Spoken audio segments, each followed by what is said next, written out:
गलत पासवर्ड से आजकल मोबाइल तक नहीं खुलता। तो जरा सोचिए कि गलत आचरण से स्वर्ग का दरवाजा कैसे खुलेगा।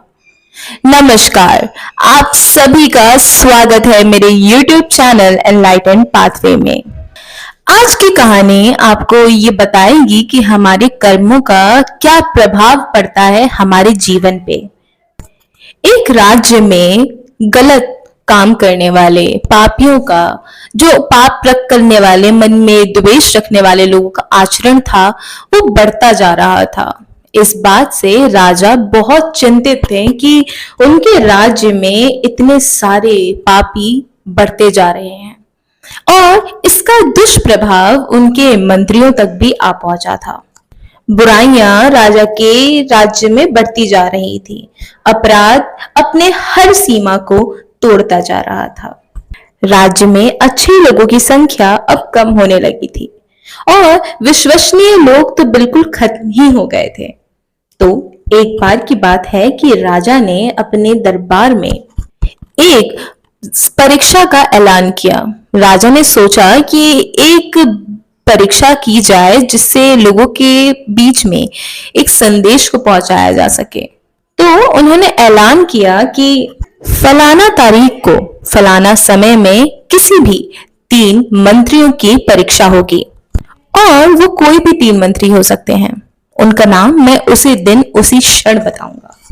फिर एक दिन वो सही दिन और सही समय आ जाता है और उन्होंने परीक्षा के समय उन तीनों मंत्रियों का नाम बता दिया।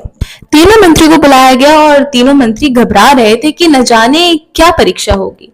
तीनों मन ही मन सोच रहे थे कि ऐसी भी क्या बात है जो राजा हमें परीक्षा के लिए खड़ा कर रहे हैं। तो राजा कहते हैं कि आप तीनों के पास 1-1 घंटे का समय है और मैं आपको 1-1 थैला देता हूं और आप जाइए हमारे राज्य के बगीचे में और वहां से अच्छे अच्छे फलों को चुन कर लेके आइए। तो मंत्रियों ने ठीक वैसा ही किया। सारे मंत्री चले गए। तो उनमें से एक मंत्री सोचता है कि राजा को मैं बुरे फल तो बिल्कुल नहीं दूंगा। तो उसने वक्त लगाकर सिर्फ अच्छे अच्छे सुंदर सुंदर फलों को चुना और थैले में भरा। पर इत्तेफाक से थैला पूरा ना भरा, सिर्फ 60-70% ही भर पाया होगा। लेकिन फिर भी वो थैला लेकर राजा की ओर चल पड़ा। दूसरा मंत्री कहता है कि अरे, राजा ने क्या ही काम बता दिया। उसने बस अपने कार्य को किसी तरह पूरा करने को सोचा और बागीचे में चला गया।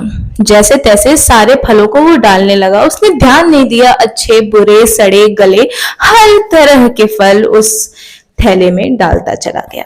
सोचा कि कौन सा राजा पूरे फलों को देखने बैठा है, सारे फल तो वैसे ही रख दिए जाएंगे। मैं इसमें कुछ भी डाल दे रहा हूँ, कौन सा कुछ राजा को पता ही चल जाएगा। लेकिन उसका थैला पूरी तरह भर चुका था और जो तीसरा वाला था वो कामचोर निकला। वो कामचोर था। उसने पूरा थैला तो भर दिया लेकिन नीचे पहले पत्तियां, घास फूस और उसके बाद फल भर दिए। उसे ये लगा कि राजा कौन सा खोल के देखने वाला है, क्या ही उसके पास इतना समय है। तीनों अपने अपने बैग लेके पहुंचे और उन सब सोच रहे थे कि राजा तो आज खुश हो जाएंगे। राजा ने तीनों से पूछा कि काम हो गया? तो तीनों मंत्रियों ने कहा, जी राजा, सारा काम हमने कर लिया। अब राजा ने आदेश दिया कि तीनों मंत्रियों को 3 अलग अलग कोठरियों में बंद कर दिया जाए और तीनों के पास उनके उनके थैले पहुंचा दिए जाएं। और याद रहे, 3 महीने ये तीनों मंत्री कुछ और नहीं खाएंगे। इन्हें खाने पीने के लिए कुछ और नहीं दिया जाएगा। सिर्फ और सिर्फ ये यही फल खाएंगे जो ये चुन कर लाए थे। और मुझे विश्वास है कि तीनों मंत्री अच्छे अच्छे फल चुन के लाए होंगे और 3 महीने इन फलों के सहारे इनका जीवन यापन तो हो ही जाएगा। वाला तो मन ही मन भगवान को धन्यवाद कर रहा था कि हे भगवान, आपने तो मुझे सद्बुद्धि दे दी ताकि मैंने अपने लिए अच्छे अच्छे फल चुन के रख लिए। पूरा थैला अच्छे फलों से ही भरा है, चाहे जितना भी हो। दूसरा वाला हाथ जोड़कर गिड़गिड़ाने लगा और कहने लगा कि महाराज, इसमें तो सिर्फ ऊपर ही ऊपर अच्छे हैं, बाकी नीचे तो सारे सड़े गले हैं। मुझे ऐसी सजा मत दीजिए महाराज, मैं तो मर जाऊंगा। और तीसरा वाला तो नतमस्तक हो गया और कहने लगा कि राजा साहब, आप ही मेरे सब कुछ है, आप ही मुझे बचा लो। मैं तो सिर्फ 2 दिन भी खाने के बिना नहीं रह सकता। इसमें तो सिर्फ घास फूस बड़े हैं और ऊपर ही थोड़ा सा फल रखा है। इसमें तो कुछ ही फल है और सिर्फ पत्तियां भरी हैं। राजा साहब, मेरी रक्षा करो, मेरी मुझे ऐसी सजा मत दो। और इस खेल के माध्यम से राजा ने सबको ये संदेश दिया कि मैं असली राजा नहीं हूं। इस दुनिया का, इस संसार का असली राजा तो वो है परम शक्तिशाली परमेश्वर। और जब हम वहां जाएंगे तो हमें भी वैसे ही थैले मिलेंगे जिसमें हमने अपने कर्मों को बटोरा है। जिसने अच्छे फल चुने, जिसने अच्छे कर्म किए, उनका तो गुजारा अच्छा होगा, उनको अच्छे परिणाम मिलेंगे। लेकिन जो गले हुए, सड़े हुए या फिर गंदी भावना से फलों को, मतलब कर्मों को अपने झोली में डालता जा रहा है, उनका क्या होगा? वो अपने जीवन में क्या करेंगे, या फिर वो ऊपर जाकर प्रभु को क्या जवाब देंगे?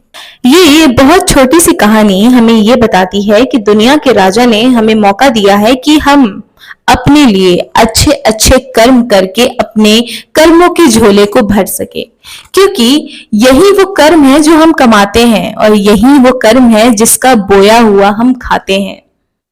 जो फसल रूपी कर्म हम बोते हैं, वही फल रूपी फसल हम काटते हैं। इसीलिए अच्छे कर्म करिए और अच्छा फल पाइए, क्योंकि कर्मों से आज तक नहीं बच पाया है कोई। आप जैसा करेंगे, आज नहीं तो कल, कल नहीं तो परसों, लेकिन कभी ना कभी आपके कर्म आपके पास लौट के जरूर आएंगे और तब आपको एहसास दिलाएंगे कि जो आपने तब किया वो अब आपको मिल रहा है। इसलिए अच्छे कर्म करिए, खुश रहिए और समाज का कल्याण कीजिए। इसी के साथ आज की कहानी खत्म हुई। आशा करती हूँ कि आप सभी को मेरी ये कहानी पसंद आई होगी। मेरे YouTube चैनल को सब्सक्राइब कीजिए ताकि आने वाली कहानियों से आप जुड़े रहें और अपना और अपने अपनों का ख्याल रखिए। धन्यवाद।